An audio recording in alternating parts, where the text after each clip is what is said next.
লাইলাতুল কদর, এই কদরের রাতটা হচ্ছে এমন রাত যেটা খায়রুম মিন আলফি শাহর, হাজার মাসের চেয়েও শ্রেষ্ঠ। 1000 মাস লাগাতার ইবাদত করলে যে সওয়াব, কদরের রাতে ইবাদত করলে এর সমান সওয়াব হবে নাকি? সমান হবে না। আল্লাহ তাআলা বলেছেন খায়রুম মিন আলফি শাহর, না, এর চেয়েও শ্রেষ্ঠ, এর চাইতেও বেশি। 1000 মাসে, অর্থাৎ 1000 মাসে হয় 83 বছর 4 মাস।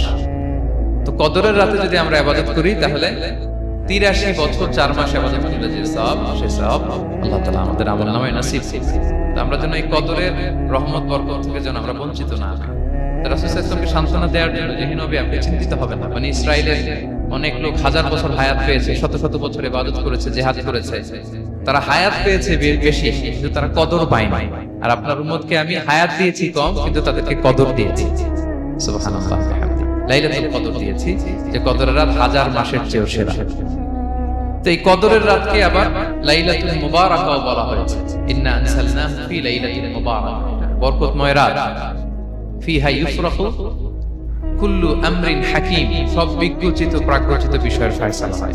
এটা বেসিক্যালি একটা বাজেট রাত বলা যায়। এই রাতে আগামী 1 বছরে আমাদের কি ঘটবে না ঘটবে আল্লাহ তাআলা তার বাজেট করেন, এটাকে রিভাইজ করেন। সো এই রাতটা অনেক গুরুত্বপূর্ণ।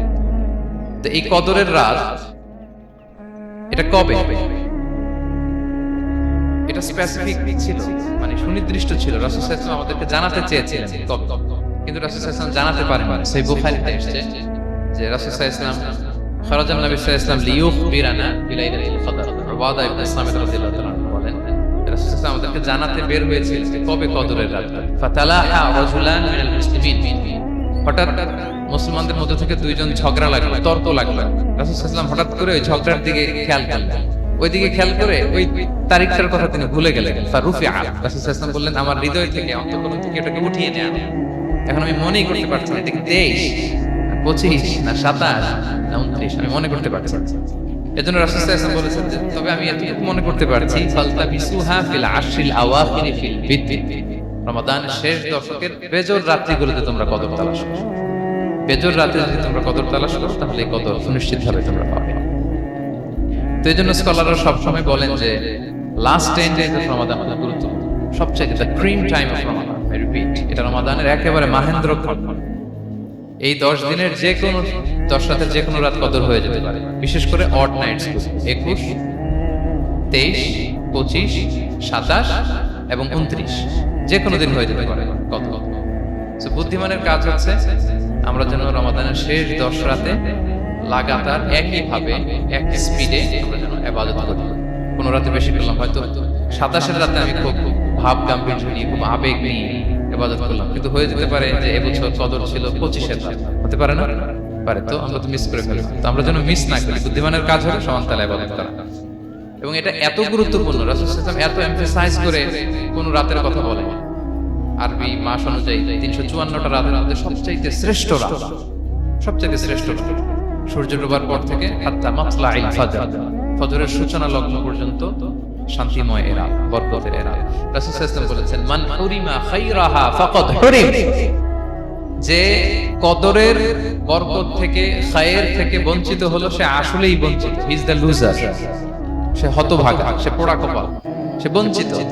মান হুরিমা খায়রাহা ফাকাদ হুরিম, যে কদর পেল না সে হতভাগা। এখন আমরা কি হতভাগা হতে চাই? আমরা শুরুতে অনেক হোপ বলছিলাম, এত এত ব্লেসিংস, এত এত বরকত, রহমতের ফলগুধারায় আমরা প্লাবিত হচ্ছি রমাদান। তো আমরা তো হতভাগা হতে চাই। তো আমরা যেন এই শেষ 10 দিন এক তালে আন্তরিকতার সাথে ঈমান ও ইহতিসাবা আমরা যেন ইবাদত করি। সম্মানিত ভাই বোনেরা, তাহলে আমরা সৌভাগ্যশীলদের অন্তর্ভুক্ত হতে চাই, হতভাগা হতে চাই না। আমরা এবার একটু শুনবো যে রাসূলুল্লাহ সাল্লাল্লাহু আলাইহি ওয়াসাল্লাম কদরের রাতগুলোতে কি কি ইবাদত করতেন। আমি খুঁজে 5টা আমলের কথা পেয়েছি বিশেষভাবে, কমন যে আমলগুলো সেগুলো ছিল, বিশেষভাবে 5টা কাজ রাসূল সাল্লাল্লাহু আলাইহি ওয়াসাল্লাম কদরের রাতে করতেন। 1 নম্বর কাজ হচ্ছে তিনি সারা রাত জেগে ইবাদত করতেন এবং পরিবারের লোকদেরকে ঘুমোতে দিতেন না, উঠিয়ে দিতেন। বছরের অন্য কোন সময়ে সারা রাত জেগে ইবাদত করার কোন নজির রাসূল সাল্লাল্লাহু আলাইহি ওয়াসাল্লামের জীবনে ছিল না। সব রাতে ঘুমাতেন। আমি জোহর বারুতে একটা কনভেনশনে the daily routine of prophet সাল্লাল্লাহু আলাইহি ওয়াসাল্লাম একটা আলোচনা করেছিলাম, যেখানে রাসূল সাল্লাল্লাহু আলাইহি ওয়াসাল্লামের দৈনন্দিন জীবনের রুটিন আলোচনা করেছিলাম। সেখানে আমরা বলেছি যে রাসূল সাল্লাল্লাহু আলাইহি ওয়াসাল্লামের দৈনন্দিন অভ্যাস ছিল তিনি এশার পরেই তাড়াতাড়ি ঘুমিয়ে পড়তেন আর মিডনাইটে উঠতেন। রাসূল সাল্লাল্লাহু আলাইহি ওয়াসাল্লামের কর্মদিবস শুরু হতো মিডনাইটে। আমাদের তো সকালে আরো অনেক পরে শুরু হয়। রাসূল সাল্লাল্লাহু আলাইহি ওয়াসাল্লামের কর্মদিবস শুরু হতো বেসিক্যালি মিডনাইটে। এশার পরে কথাবার্তা না বলে আগে ঘুমোতে যেতেন, মিডনাইটে উঠতেন, কিন্তু ঘুমাতেন। ঘুম ছাড়া রাত কাটাতেন না। সারা বছরের এটা ছিল যে এশার পর পরে ঘুমোতে যেতেন, except the last 10 days of Ramadan. রমাদানের শেষ 10 রাতে রাসূল সাল্লাল্লাহু আলাইহি ওয়াসাল্লাম এই 10 দিনের ব্যাপারে পাওয়া যায় সারা রাত জেগে থাকতেন। আম্মা জান আয়েশা রাদিয়াল্লাহু তাআলা আনহা বলেন, ইদা দাখালা আল আশরু আহিয়া আল লাইলা ওয়া আইকাযা আহলা ওয়া জাদ্দা ওয়া শাদ্দা আল মি'জার। রমাদানের শেষ দশক যখন আসতো, রাসূল সাল্লাল্লাহু আলাইহি ওয়াসাল্লাম সারা রাত জেগে ইবাদত করতেন। পরিবারের সদস্যদেরকে জাগিয়ে তুলতেন, স্ত্রীদের ঘুমাতে দিতেন না, জাগিয়ে তুলতেন। ফাতেমা রাদিয়াল্লাহু তাআলা আনহার ঘর পাশেই ছিল, তাদেরকে যে জাগাতেন এবং নিজে সারা রাত ইবাদত করতেনই। জাদ্দা ওয়া শাদ্দা আল মি'জার, খুবই বলিষ্ঠ ভাবে, খুব মজবুত ভাবে কোমরে গামছা বেঁধে নামার একটা এক্সপ্রেশন এখানে দেয়া হয়েছে। মিজার, ইজহার মানে হচ্ছে বাংলা করলে হয় লুঙ্গি। লুঙ্গি আমরা যখন খুব শক্ত কোনো কাজ করতে যাই তখন তারা কি করে, খুব টাইট করে লুঙ্গিটা বাঁধে। তার মানে বোঝানো হচ্ছে রাসূল সাল্লাল্লাহু আলাইহি ওয়াসাল্লাম কোমরে ভালো করে লুঙ্গি বেঁধে বা গামছা বেঁধে আটকাট বেঁধে নামতেন শেষ 10 দিনের জন্য। এই সময় তিনি মানে কাউকে কেমন যেন চিনতেন, সবসময় ইবাদতে মগ্ন থাকতেন। এটা আমরা যে শেষ 10 দিনে, আর যেহেতু 3 দিন বাকি, আমরা একটা স্পেশাল প্ল্যান করতে পারি যে আমরা আমাদের সর্বোচ্চটুকু উজাড় করে দিয়ে লাস্ট 10 days অফ রমাদানের এই বরকত আমরা হাসিল করবো, এটা যেন আমাদের মিস না হয়। তাহলে এটা আমরা একটা পেলাম। 2 নাম্বার হচ্ছে ইতিকাফ করা। রাসূলুল্লাহ সাল্লাল্লাহু আলাইহি ওয়াসাল্লাম রমাদানের শেষ 10 দিন ইতিকাফ করতেন। আমাদের আয়েশা রাদিয়াল্লাহু তাআলা বলেন, কানা ইয়াতাকিফুল আশরাল আওয়াখির মিন রমাদান। রমাদানের শেষ দশকে তিনি ইতিকাফ করতেন হাত্তা তাওয়াফাহুল্লাহ, ওনার ইন্তেকালের আগ পর্যন্ত এই অভ্যাসটা তিনি জারি রেখেছেন। সুম্মা আতাকাফা আজওয়াজুহু মিন বা'দ, তারপরে ওনার স্ত্রীরা ইতিকাফ করেছেন। আরেক বর্ণনায় এসেছে ইয়াতাকিফু কুল্লা রমাদান 10 আইয়াম, প্রতি রমাদানে তিনি 10 দিন ইতিকাফ করেছেন। কিন্তু যেই বছর তিনি ইন্তেকাল করবেন সে বছর তিনি 20 দিন ইতিকাফ করেছেন। প্রতি রমাদানে 10 দিন, আর যে বছর ইন্তেকাল করবেন সে বছর কয় দিন? 20 দিন তিনি ইতিকাফ করেছেন মসজিদে নববী। তাহলে আমরা এই রমাদানের শেষ দশকে এটা করতে পারি। 2 নম্বর পয়েন্ট হচ্ছে ইতিকাফ করা। যারা আমরা করিনি তারা আমরা ইতিকাফ করতে পারি। আমাদের আইআইএম এর মসজিদ এটা ইতিকাফের জন্য একটা উর্বর জায়গা। আমরা যখন এই ক্যাম্পাসে ছিলাম তখন দেখেছি যে এখানকার ইতিকাফের পরিবেশ যে এত সুন্দর, এটা কল্পনাই করা যায় না। অসাধারণ পরিবেশ। আপনি যদি ইতিকাফ নাও করেন, রাত 2টা বা 3টার দিকে সেন্ট্রাল মস্কে এসে বসে থাকলেও হবে। রাত 2টা 3টার দিকে এসে বসে থাকলে দেখবেন যে কেউ সেজদায় পড়ে কান্না করতেছে, কেউ হালাকা করতেছে, কেউ তাসবিহ করতেছে, কেউ কোরআন তেলাওয়াত করতেছে। মানে এত সুন্দর পরিবেশ, ওটা দেখলেই আপনার ইবাদত করতে মন চাইবে। তো আমরা যেন ইতিকাফ করার চেষ্টা করি। ইতিকাফ করতে না পারলে শেষ দশকের রাতগুলো যেন মসজিদে কাটানোর চেষ্টা করি, তা না পারলেও বাসায় যেন এই রাতগুলো আমরা মিস না করি। বিশেষ করে সেন্ট্রাল মস্কে তো অসাধারণ পরিবেশ, এটা হাইলি রেকমেন্ডেড। ইফ পসিবল আপনারা আসবেন, এখানে ইবাদতের চমৎকার পরিবেশ থাকে। 3 নাম্বার হচ্ছে রাসূল সাল্লাল্লাহু আলাইহি ওয়াসাল্লাম এবং জিবরাইল আলাইহিস সালাম যৌথভাবে কোরআন রিভিশন করতেন। খুব ইন্টারেস্টিং।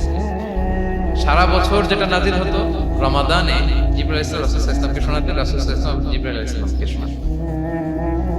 সহিহ বুখারীর বর্ণনা, কানা জিবরিল ইয়ালকাহু ফি কুল্লি লাইলাতিন মিন রমাদান ফায়ুদারিসুল কুরআন। প্রতি রমাদানের প্রতি রাতে এসে রাসূল সাল্লাল্লাহু আলাইহি ওয়াসাল্লামের সাথে কোরআন মুদারাসা করতেন। সহিহ মুসলিমের বর্ণনায়, আন্না জিবরিল কানা ইউআরিদুহু বিল কুরআন কুল্লা আমিন মাররা। প্রতি বছর রমাদানে একবার শোনাতেন বা শুনিয়েছেন। যে বছর তিনি ইন্তেকাল করবেন তিনি 2 বার শুনিয়েছেন।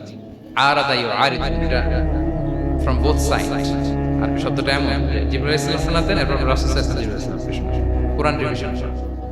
তো এই শেষ দশকের রাতগুলোতে আমরা যেন বেশি বেশি কোরআন পড়ি, কোরআন তেলাওয়াত, কোরআনিক রিসাইটেশন হতে পারে, কোরআনের অর্থ পড়া হতে পারে, তাদাব্বুরে কোরআন হতে পারে, কোরআনের হালাকায় জয়েন করা হতে পারে। ইন ইটস এনি ফর্ম আমরা যেন কোরআনের সাথে অ্যাটাচমেন্ট বাড়ে last 10 days of Ramadan. 4 number কিয়ামুল লাইল করা। রাসূল সাল্লাল্লাহু আলাইহি ওয়াসাল্লাম কিয়ামুল লাইল করতেন, এবং কিয়ামুল লাইল শব্দটাকে রাসূল সাল্লাল্লাহু আলাইহি ওয়াসাল্লাম কদরের সাথে জুড়ে দিয়েছেন। সহিহ বুখারীর বর্ণনায় তিনি বলেছেন, মান কামা লাইলাতাল কদরি ঈমানা ওয়া ইহতিসাবা গুফিরা লাহু মা তাকাদ্দামা মিন যামবি। কদরের রাতে যে কিয়ামুল লাইল করে বিশ্বাস নিয়ে এবং নাজাতের প্রত্যাশা নিয়ে, তার পূর্বের সমস্ত গুনাহ আল্লাহ তাআলা ক্ষমা করে দিবেন। তাহলে কিয়ামুল লাইলটা রাসূল সাল্লাল্লাহু আলাইহি ওয়াসাল্লাম বিশেষভাবে কদরের রাতের সাথে সম্পর্ক করেছেন। আমরা যেন প্রতি রাতে কিয়ামুল লাইল করি, লম্বা সময় যেন দাঁড়িয়ে থাকি, লম্বা সময় কোরআনিক রিসাইটেশন করি, দাঁড়িয়ে থেকে লম্বা সময় রুকু, লম্বা সময় সিজদা, স্পেশালি সিজদা। আখরাবু মা ইয়াকুনুল আবদু মির রাব্বিহি ওয়া হুয়া সাজিদ ফাআকসিরু ফিহি দুআ।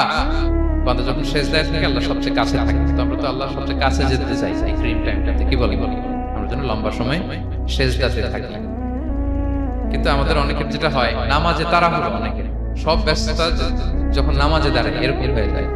রাসূল সাল্লাল্লাহু আলাইহি ওয়াসাল্লামের সালাত যদি আমরা খেয়াল করি, বিশেষ করে কিয়ামুল লাইলে এত যে সুন্দর ছিল, আম্মাজান আয়েশা রাদিয়াল্লাহু তাআলা থেকে জিজ্ঞেস করা হয়েছিল যে হে আম্মাজান, রাসূল সাল্লাল্লাহু আলাইহি ওয়াসাল্লামের কিয়ামুল লাইল কেমন ছিল, কিভাবে কিয়ামুল লাইল করতেন? আম্মাজান আয়েশা দেখেন আপনার এক্সপ্রেশনটা কত সুন্দর। তিনি বলেছেন ফালা তাসআল আন হুসনিহিন্না ওয়া তুলিহিন্না। রাসূল সাল্লাল্লাহু আলাইহি ওয়াসাল্লামের কিয়াম যে কত সুন্দর ছিল, কত লম্বা ছিল, আমায় জিজ্ঞেস করুন, আমি বলতে পারবো না।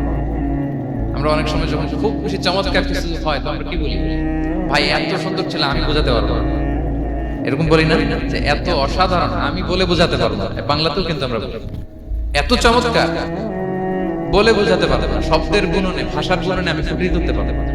আমাদের আয়েশা এটাই বলেছিলেন ফালা তাসআল আন হুসনিহিন্না ওয়া তুলিহিন্না। রাসূল সাল্লাল্লাহু আলাইহি ওয়াসাল্লাম রাতের নামাজ কিয়ামুল লাইল যে কত সুন্দর ছিল, কত দীর্ঘ ছিল, লম্বা ছিল, আমায় জিজ্ঞেস করুন, আমি বলে বোঝাতে পারবো না। সুবহানাল্লাহ। আমরা যেন লম্বা সময় কিয়ামুল লাইল করি। আমাদের আয়েশা রাদিয়াল্লাহু তাআলা আরো বলেন কানা ইয়াকুমু মিনাল লাইলি হাত্তা তাতাফাত্তারা কদামা।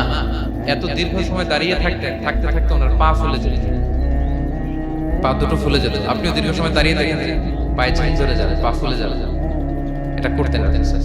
তো আমাদের আয়েশা বলেন ইয়া রাসূলুল্লাহ লিমা তাসনাউ হাযা ওয়া ক্বাদ গফিরা লাকা মা তাকাদ্দাম মিন যামবিকা মা তাআখার। আপনি এত কষ্ট কেন সহ্য করেন নিজের দেহের উপর?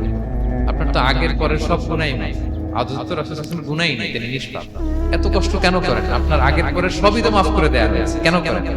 রাসূল সাল্লাল্লাহু আলাইহি ওয়াসাল্লাম উত্তর করেছেন আফালা উহিব্বু আন আকুনা আবদান শাকুরা। আয়েশা, আমি কি শুকর